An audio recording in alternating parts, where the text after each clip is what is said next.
Hello, friends. This is Ryan. And this is Anthony. And this is a special episode of Moving Right Along, a Muppet movie podcast brought to you by toughpigs.com. Today we are going to be talking about minutes 45 and 46 of the movie, in which Scrooge and Belle have a heartbreaking conversation and Belle sings When Love Is Gone, but we're doing things differently than usual. This is a different kind of episode, well, for a few reasons. For one thing, we looked at the calendar and we realized that assuming we stay on schedule, this will be the latest episode of the podcast before Christmas rolls around, which is relevant because this is a Christmas movie.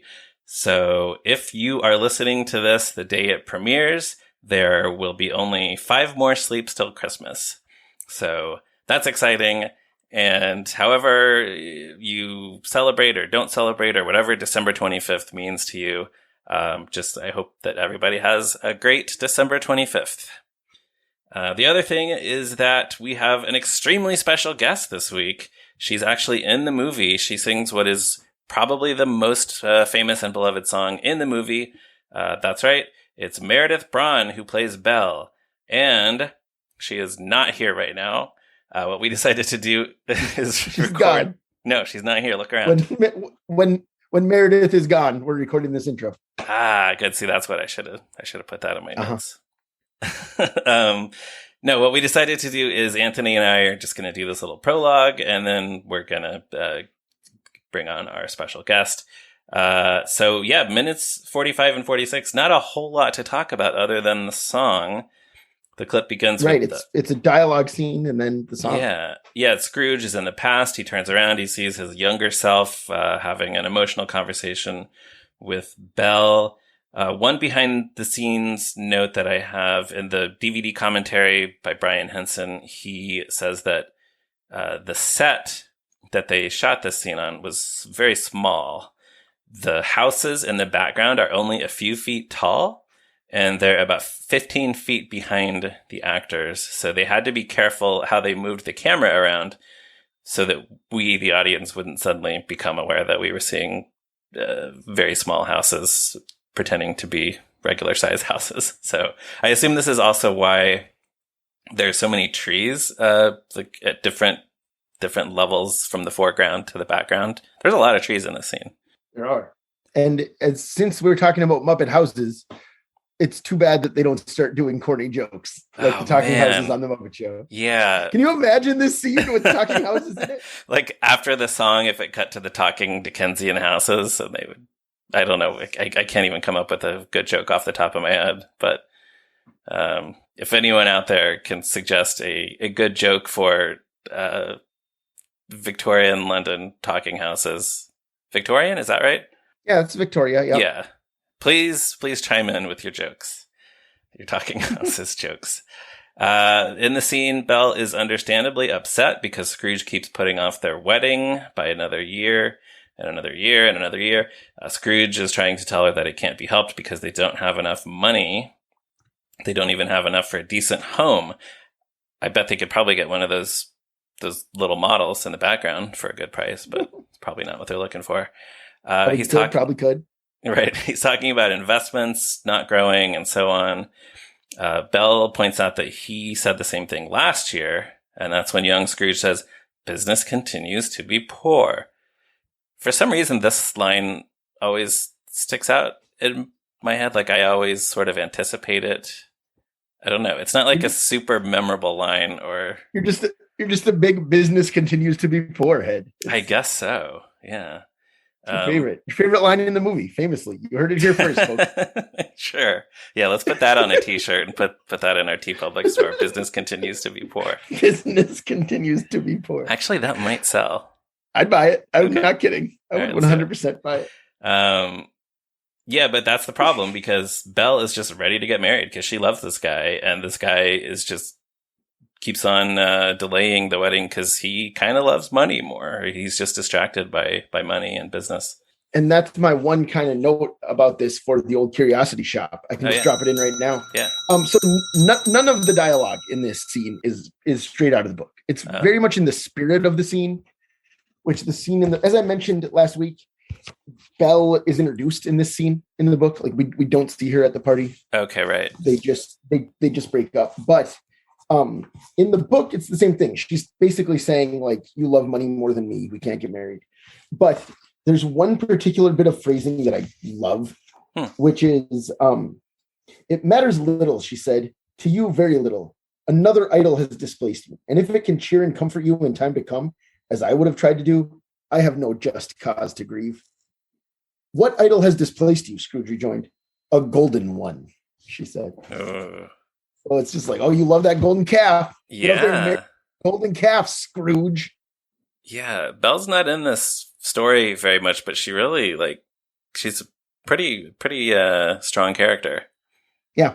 Yeah. I feel like I've heard that line about an idol has displaced me in another adaptation. It's definitely in some of the adaptations. Yeah. It might be in the Mr. Magoo that I just watched recently. Would not surprise me at all if it is. Yeah. Because not every adaptation has Belle even. I guess most of the ones, like the longer ones, do, but most of the feature length ones do. But yeah, Mickey's Christmas Carol does. For heaven's sake, she doesn't say anything. Yes, right. No, she just kind of cries.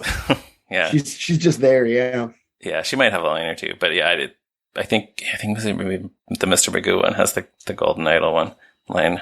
Right. Well, and she sings a whole song there, as we discussed, like she does in this movie. Yeah, that's interesting. We'll probably Winter Was Warm. Yeah, we'll probably talk about that even more next week. But it's an interesting thing that they decided to put a song there as well, the makers of that special. Belle says, "You're a partner in your own firm now."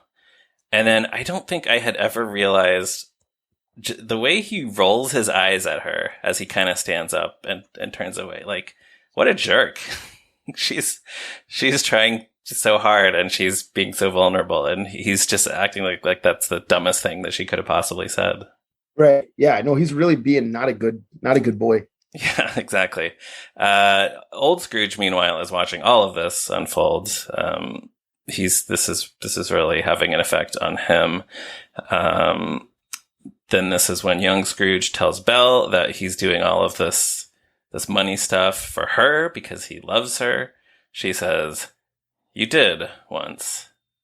And that's, that's it. Because now she's gonna stand up and she's gonna sing the song, depending on which version you're watching, because in the theatrical version of the movie, she just stands up and walks away. But we are watching this movie with the song. That song is When Love Is Gone. You're about to hear from Meredith Braun, Belle herself, about the song and the scene and everything. And then we'll actually have another episode next week where we're going to talk more about it. I don't have anything else interesting to say about it at the moment, other than I did kind of, for the first time, watch Scrooge watching Belle, young Scrooge watching Belle in the song. And it is interesting because he kind of, for a long time, doesn't seem to get it. Like, presumably he hears the words that she's singing, but he's just kind of watching, I don't know, dispassionately for a long time. And then when she actually says the words, right, "When love is gone," he walks up behind her and puts his hand on her shoulder, but she just walks away. I think that's when he actually realizes, she's she's leaving. It's done. Yeah, it's over. Yeah, so that's good staging, good acting, good singing, obviously. Right. Yeah, that's all I have before we move into the special guest portion of this episode. Anthony, did you have anything else? No, I'd rather hear from Meredith Braun than from me. So. Yeah, me too. What are we yakking about? So let's then hand things off to our other selves and our very extremely special guest. Here we go.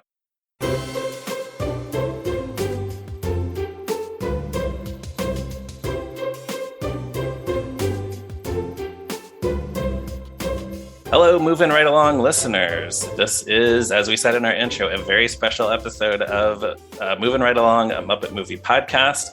I'm your host, Ryan Rowe. I'm your other host, Anthony Strand. And we do have a very special guest with us today. Guest, if you would please introduce yourself. Hello, I'm Meredith Braun. I was Belle in the Muppet Christmas Carol. What else about me? I'm a mother. I'm a university lecturer. I'm a feminist, just like Belle would be. All right. I could go on. Yeah, that's great. Thank you so much for being with us. Pleasure. And yes, as she said, Meredith was in the movie that we're talking about on this podcast. So that's very exciting. So I guess, and so we're talking about minutes 45 and 46. We're also talking about the entire character of Belle and the role and the song. So I guess it makes sense to start at the beginning, which would be, how did you come to play the role of Belle in Muppet Christmas Carol? I auditioned. I was doing Les Miz in London, Les Miserables in London at the time, playing Eponine. And my agent got me the audition. And I remember it was all very straightforward. I went in and I had been given the song beforehand, sang the song, chatted to them, and was offered it. It was really straightforward. Okay. Where did you meet Brian Henson at that point? Yes, absolutely. They were lovely. It was also such a nice thing, in a sense, in the middle of a show like Les Mis, which is fairly depressing. And certainly, dying with blood all over me and covered in dirt every night was an interesting experience. I did it for nearly 2.5 years, actually. Wow. But the Muppets, as a contrast, the juxtaposition, it was just amazing, because I've been such a fan. I grew up watching the Muppets at 6:00 in Auckland, in New Zealand, where I grew up. Oh, sure. At 6:00 on a Sunday, every Sunday. Well, religiously, I absolutely am such a fan. Yeah, that's great. Yeah, it is. You're right. I guess your scenes, the second scene that you have in the movie is not so happy, but I guess you get to be cleaner than you were on stage in Les Mis.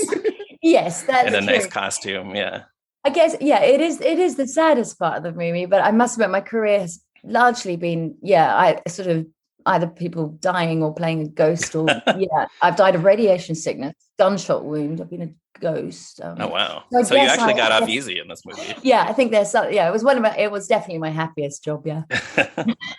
Well, that was one thing I wanted to ask about was Les Mis, because so you'd been singing on my own every night for however long at this time. Yeah, over a year or something. Well, I was 19, so I was fairly new into it. I think I started at 18. I think I wasn't too long into it. Yeah. But so you've been playing one of theater's great heartbroken like it's like one of the great heartbreak songs. Yeah. Right? Yeah. Do I have something on my forehead? Yeah.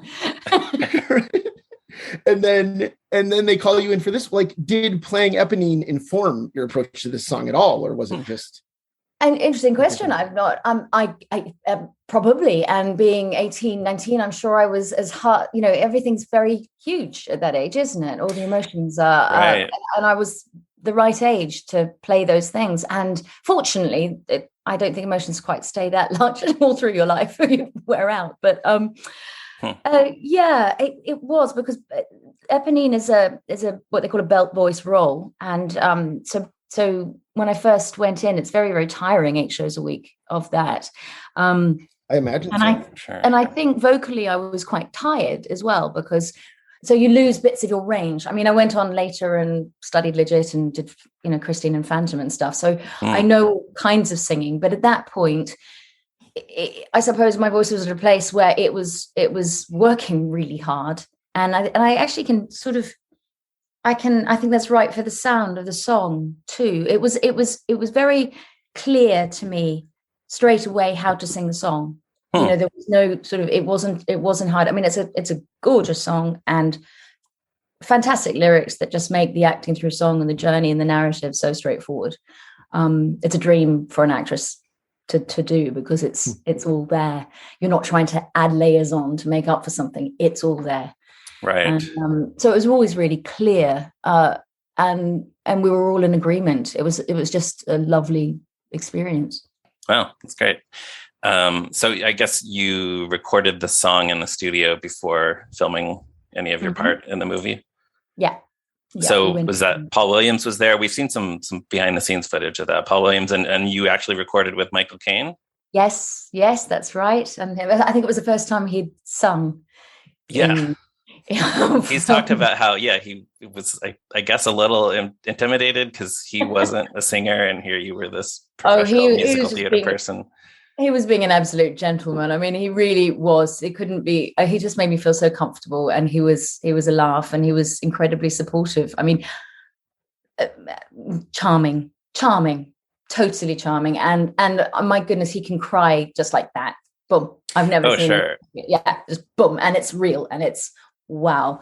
So yeah, no, I was just in awe. But I have to say, I was probably more starstruck by the Muppets themselves, like at the first read through.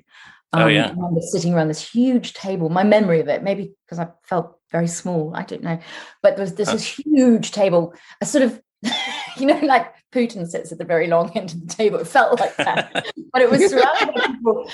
Obviously not Putin. I don't know where I'm going with that. I don't think I'd have felt as relaxed, that's for sure. Right. And I might have had a bit more to say, because certainly at this, I was starstruck, and suddenly, because the actors, they look like normal people, but the read-through starts, and suddenly there are these voices of these characters I grew up with, and right. I missed every cue. I missed everything because I just didn't know what to do. I was just 5 again. Right. So presumably none of them were at the audition, because they're not really in those scenes so much. Yeah. So you heard their voices for the first time at the read-through. I don't think Miss Piggy would deign to be at auditions. Right. No. Miss Piggy never has to audition. No, she wouldn't. No, she's too busy. So you don't really get to interact with the Muppets a lot on screen. You do have a little part of a scene with Fozzie. What was that like, working with Frank Oz as Fozzie? It was great. I only realized recently that because the Muppets so you're walking on kind of tracks, and the puppeteers are in a kind of gully. Yeah, we were interested to know about the staging of that scene too, the party, because they're human actors and Muppets dancing on the same dance floor, which we obviously don't see the actual floor, but no. And so there's kind of routes you have to go, tracks you follow. Right. They're in a gully in between. So in between takes, I know realize later, of course, Fozzie is the actor Fozzie. You've got puppeteer, but the actor Fozzie is being Fozziewig. Right. So Fozziewig playing Fozziewig. Yeah. So in between takes, of course, you'd chat with Fozzie, not the puppeteer. Sure. Yeah. So the takes were normal. I realized that I just assumed that was absolutely normal. So I would have a chat, and I had a fairly low cut dress on at that point. And Fozzie, I do remember Fozzie flirting, and which was quite disconcerting when I'd grown up with watching them, but it was just normal. It was just, there were actors on the set, and the puppeteers didn't come into it. They would take, it was pure method. Right. And then he went back into character as Fozziewig. And I've only realized recently that may not be completely normal. Well, I mean, we do hear that from people who have worked with the Muppets, that they just kind of stay in character as long as they have that puppet on their hand. Genius, because they're playing truth. Yeah. Why it works. And it's actually so interesting what you're talking about, to think that between takes, Fozziewig would drop the character, or Fozzie Bear would drop the character of Fozziewig, but he would be Fozzie Bear. Yeah. While Frank Oz is underneath him. Yeah. Playing Fozzie. He didn't come into it. Yeah. Yeah. No, that's a whole different levels of reality. Yeah. And I think it's normal, but that's the life of an actor. It's very strange. Sometimes. Yeah. Doesn't everyone do that? I mean, you just never know. Yeah. So did you ever talk to Frank outside of the character of Fozzie? Briefly, I'm sure. Did you interact with him? I don't remember the detail, but I'm sure. They were lovely. I remember being really disturbed at the end of the day filming, because they'd hang the puppets up on hooks, Oh yeah. And I was like, well, we've been chatting all day. How can we? We should be going for a drink, Yeah, that must be strange to see your coworker hung up on a peg. Although, sorry, there may be some that I would like that to have happened to, but sadly not at once. Right. And then, your other scene, Gonzo and Rizzo are in it, but again, you don't really interact with them. I don't see. I can't see them. Can I? It's like, I'm distraught. Or I just don't know. Right. Yeah. I don't know Why did I not notice the rat? Well, yeah, this is something that we've kind of noticed or talked about as we've been going through the movie. Like Gonzo and Rizzo don't really seem to be able to interact with anyone who's in the story. They're the narrator, aren't they? Yeah. Yeah. I know, it's a good point. I never questioned it, and this is the first time I've thought about that. Right. Thanks for that. Yeah. Muppets is just the gift that keeps on giving. Seriously, it really is. Certainly in my life, it has been. Oh, I'm sure. Yeah. The other thing I was wondering about in that scene is, so Raymond Coulthard plays young Scrooge, and obviously then Michael Caine ends up singing with you as old Scrooge, as regular Scrooge. Did you work together with the two of them to make it like a consistent relationship, or was there any interaction between the two of them that you know of?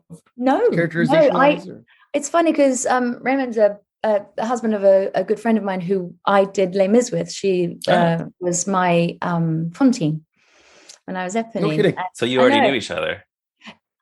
I know Jenna. I knew Jenna well, but I didn't. Okay. Through that, and then all of this. It's a small world, isn't it?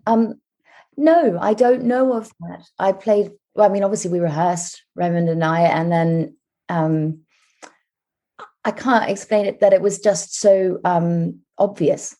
It was so straightforward. They made so much sense together. And I guess they must have, but I wasn't party to that. But they just morphed. Sure. Yeah. Another one of our friends, when we mentioned that we would be speaking to you, wanted to know about the costumes. You have two very cool Dickensian costumes. Do you have any memories about the first time you saw those? Or? Yeah, I mean, they're lovely, aren't they? And they're very very well designed. Yeah. I do still have, I have a couple of mementos from it, and I have there was a little, Brian had these little brass statues of Kermit holding Tiny Tim made, which were beautiful. I've got one of those, and I also took the under dress under the costume, and so I have that. I still have that in a drawer, and it's very Dickensian, but it always made me feel, and I wore it years since, like some extravagant kind of nighty, feeling. It's fantastic to have it. That's now obviously really quite old, but even that detail of what went underneath was made beautifully. Yeah, and I guess to make it as accurate as possible to add to the Dickensian feel. Yeah, wow. No, I still have that. Yeah. So you have just a couple scenes, but really Belle is kind of one of the most important characters, and there's some of the most important scenes in Scrooge's arc. Was that intimidating at all? Were you thinking about it that way at all? No, I didn't. I wasn't intimidated. I think, doing Les Mis at the time helped, and sure. Show, and sure. I was sort of used to doing. I'd worked in theatre and television and music theatre since I was 5. So it's more normal to me than, I was really a little bit dim in that doing a movie like that's a Christmas movie. It never occurred to me at the time that it would come back every year. Right. That sounds a bit thick, but it was a surprise. Yeah. And it seems to have got bigger and bigger and bigger. We've been talking about that, where it was so smart for them to do a Christmas movie at that time, because it started out, I think it did pretty well when it came out, but then now it's just this, everyone watches it every year. It's such a classic. Everybody loves it. Yeah. And it was Brian's first movie after his dad died. And so it was a big, big deal, but we were all I think that's why everybody just put everything into it and did it with such, apologies if something just went beep, some computer somewhere. I think everyone wanted it very, very much to be really, really good. Right. And as Michael Caine, I know, sort of said, you play everything for real. And I think that's why it works so well, that it's not a pastiche of anything. Although, of course, they are actors telling the story of Christmas Carol, which is a brilliant story. And the honesty and the integrity that the whole company put in of telling that story truthfully, I think is why it lasts. Yeah, it's just such a good balance of adapting the Dickens story and making a funny Muppet movie. Isn't it? I know. Yeah. And great music. Were you familiar with the Dickens book before the movie? Had you read it? Yes, I had to study Hard Times and Christmas Carol and things at school. But I find British politics a bit Dickensian at the moment. Everybody seems, how the names are always sort of indicative of the character in Dickens. Yes. Yeah. And we seem to have that in politics at the moment. If James Cleverly is education secretary and all that kind of stuff. Gets worse, believe me. I won't go into some of it. But I think that also works for the Muppets, doesn't it? Because Fozzie Bear or Gonzo, they're, the words sound like the characters. Oh, that's a good point. Yeah, Gonzo for sure. I mean, that kind of tells you a lot about his personality right there. Even Rolf or Stadler and Waldorf.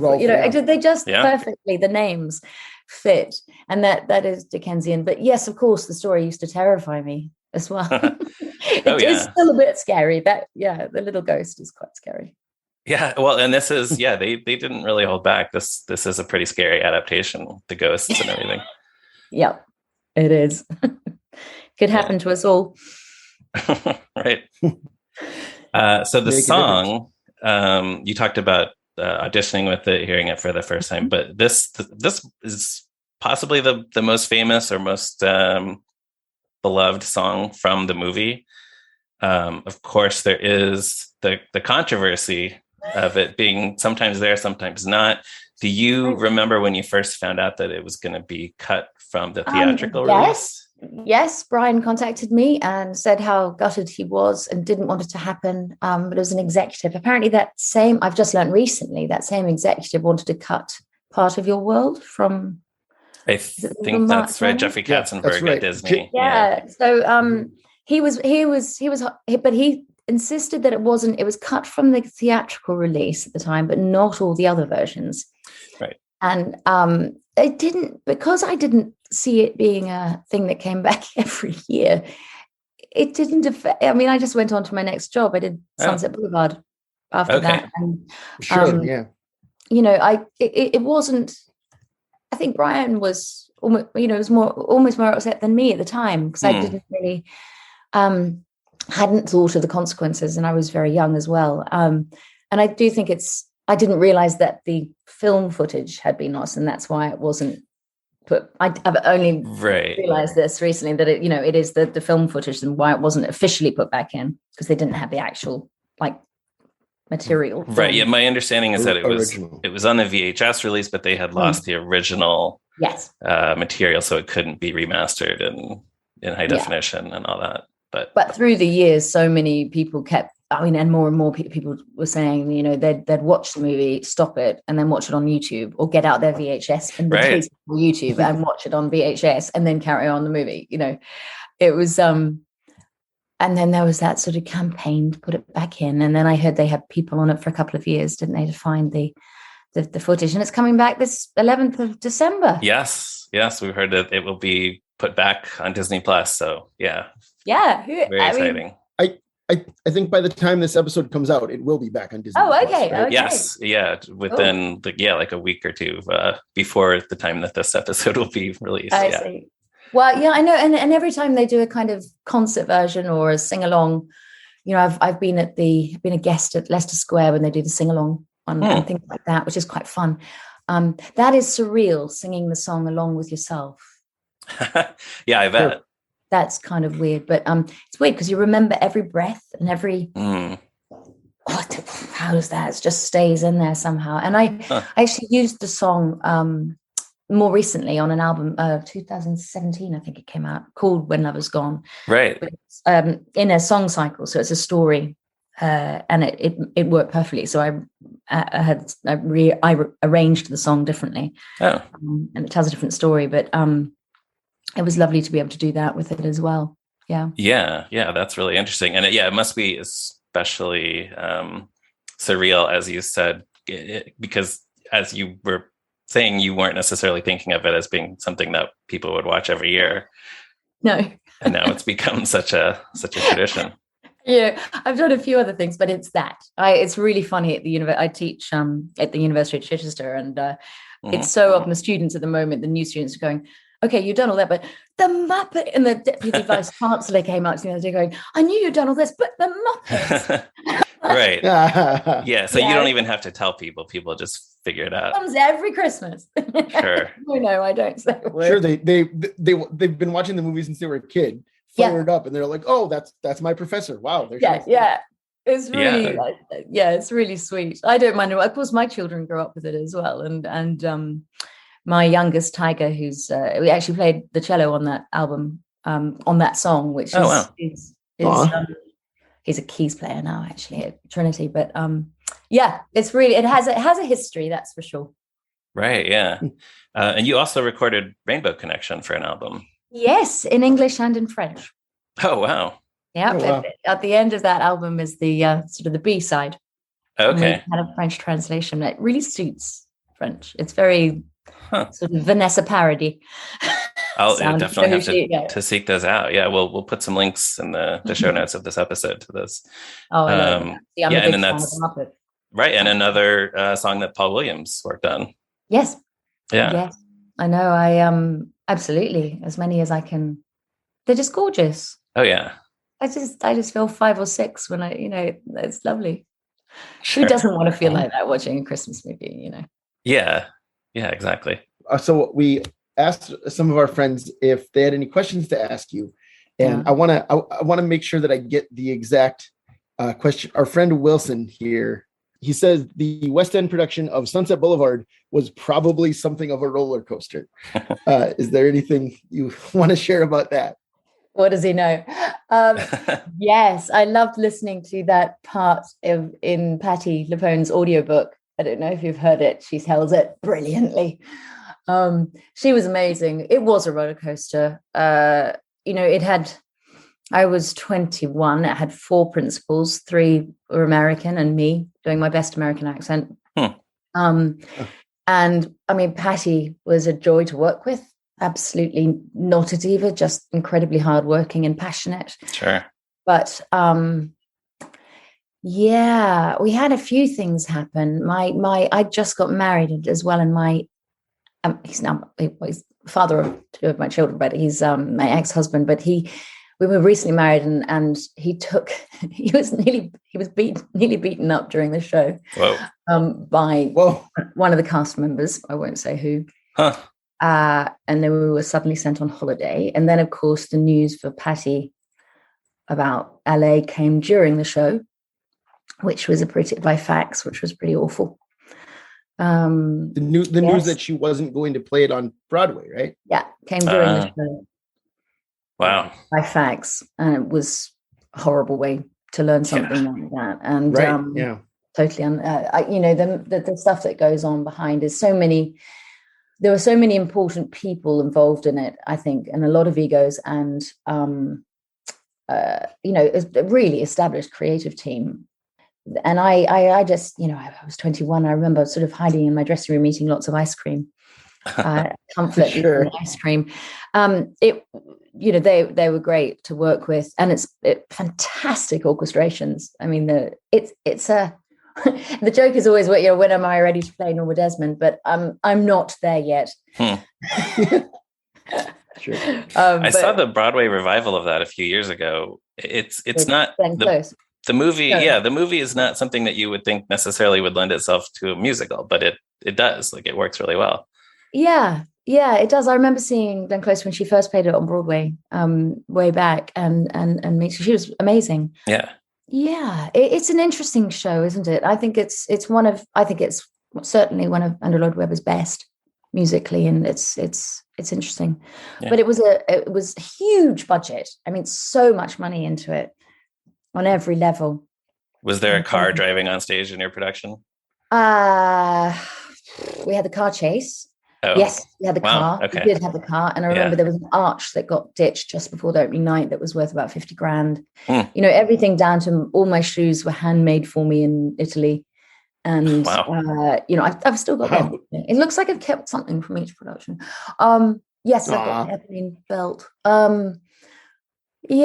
There was a lot of, and there was a headdress that disappeared in previews as well, because it was a little bit over the top.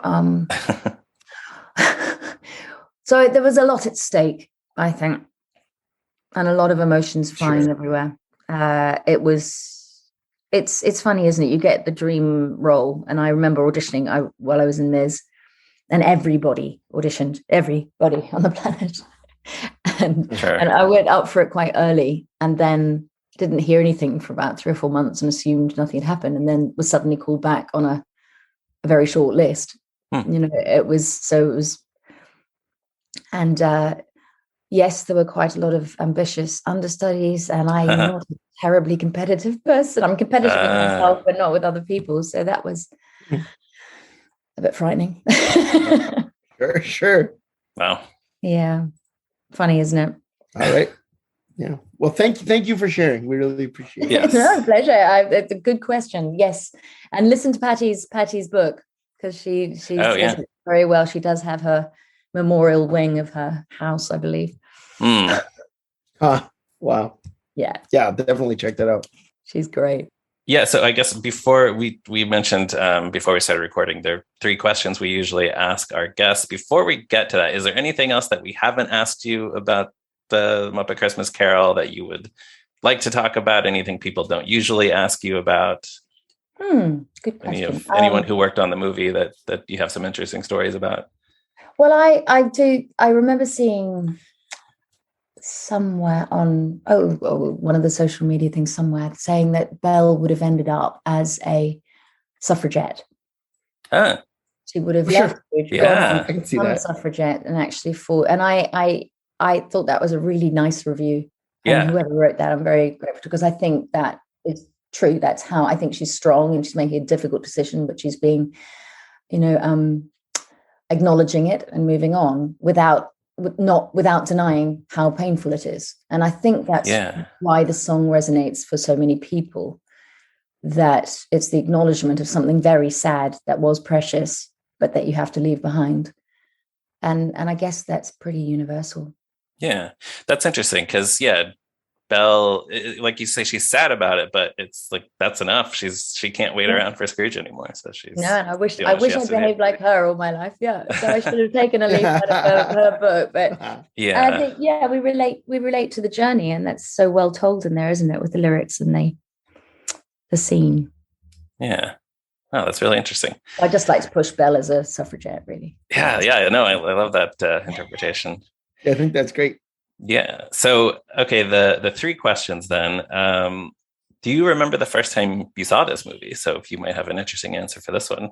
Leicester Square, the opening. There was a premiere? Yeah. Yeah. That's cool. My mum came with me. Oh, that's nice. Yeah. That's great. And then do you watch this every year around the holidays?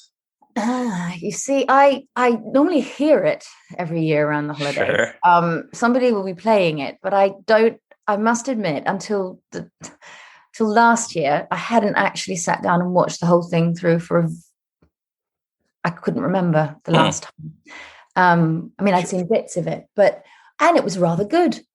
Yes, it is good.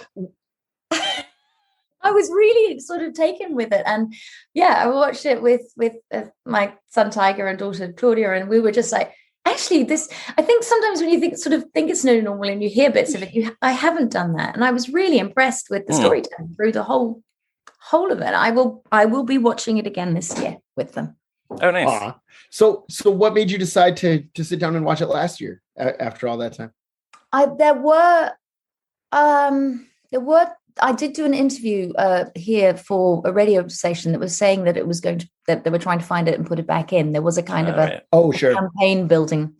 And so there was a few things that were going on, and I thought I probably should, to be honest. And it was lovely. And I was just it's like, it's a bit like going to see Phantom again or Miz and going, oh, they're rather good. And that's why they've been going such a long time. Right. There's a reason it's a classic. Right, sure. But when you see it from the inside, you sort of see your journey through it, and you stop having the full audience experience. And I think it's long enough past now that I can have that experience, that I don't feel, I can look at it from the outside too.